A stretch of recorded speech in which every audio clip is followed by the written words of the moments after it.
Hey everybody, I'm Eric from GameShampoo.com, and today I'm going to be talking about a few of the major choices and the consequences of those choices in Mass Effect 3, including the Rachni Queen in the Krogan team mission, whether or not to warn Miranda about Kai Lang before you invade the Cerberus headquarters, and whether or not to sabotage the cure to the Genophage during the Priority Chinchaka mission.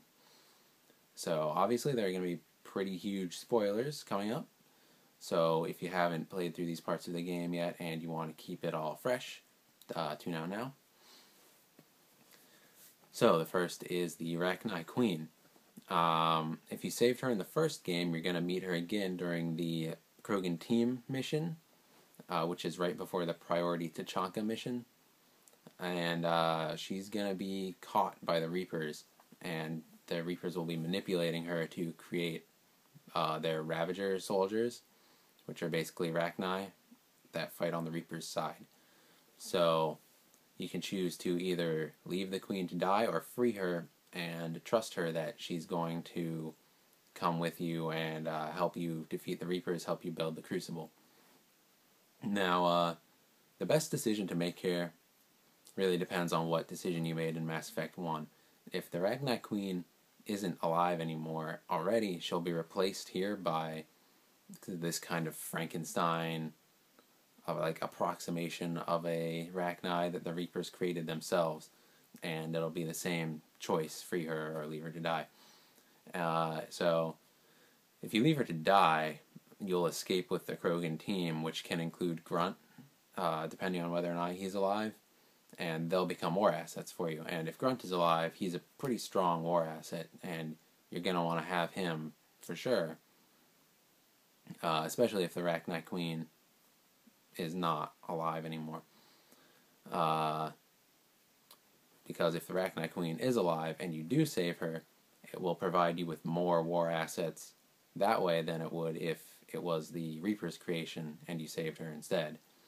So basically, if you save the Rachni Queen in Mass Effect 1, it's a safe assumption that you should save her again, because even though the Krogan team that you have will probably die saving her, you'll get a large amount of war assets from the Rachni, and they'll help you build the Crucible, which will count towards a lot in the end.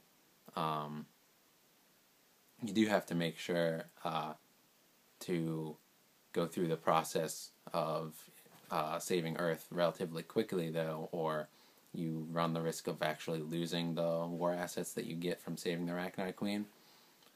But if you didn't save her in the first game, and the Reapers have made their own little copy of the Rachni Queen, you can just leave her to die. Go with the Krogan team. They'll get you more war assets, especially if you have Grunt. He's a great asset to have. Next is sabotaging the Genophage or not. And again, this is a pretty big issue. So basically, the Solarians will say that they won't support you unless you sabotage the Genophage. And the important thing to understand is that that's not necessarily true. You won't get the support of the majority of the Solarians, but you'll get the support of a few splinter military groups.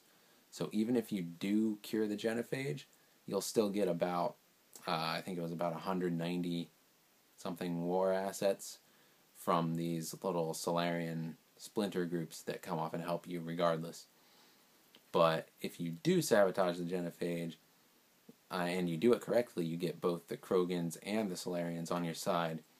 And if you meet the certain conditions to do this, that's definitely the best way to go about it. But like I said, there are conditions. First of all, if Rex is still alive, don't even bother sabotaging the Genophage.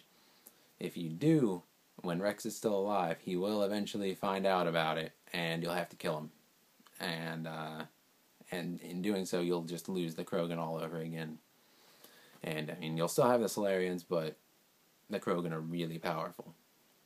If Rex is dead already, you can go ahead and sabotage the Genophage, and you'll get both the Solarians and the Krogans. You won't have to worry about the Krogans finding out about anything. Reeve is too dumb to figure it out. and you'll be twice as powerful as you were before. And that's really the optimal way to do it. Just keep in mind that as soon as you try something funny, Morden's going to figure it out, and there's a pretty good chance that you'll actually have to kill him yourself if you want to go through with this. So have to be willing to do that first. But like I said, it is definitely the best way to go. And yeah, the final decision is whether or not to warn Miranda about Kai Lang. And this really isn't even a decision. If you don't do it, she'll die. So yeah, do it.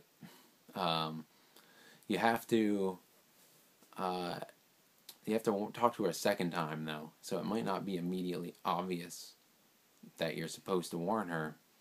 You have to head to the Spectre terminal and then talk to her over the vidcom there in order to warn her about Kai Lang after you talk to her on the Citadel the first time.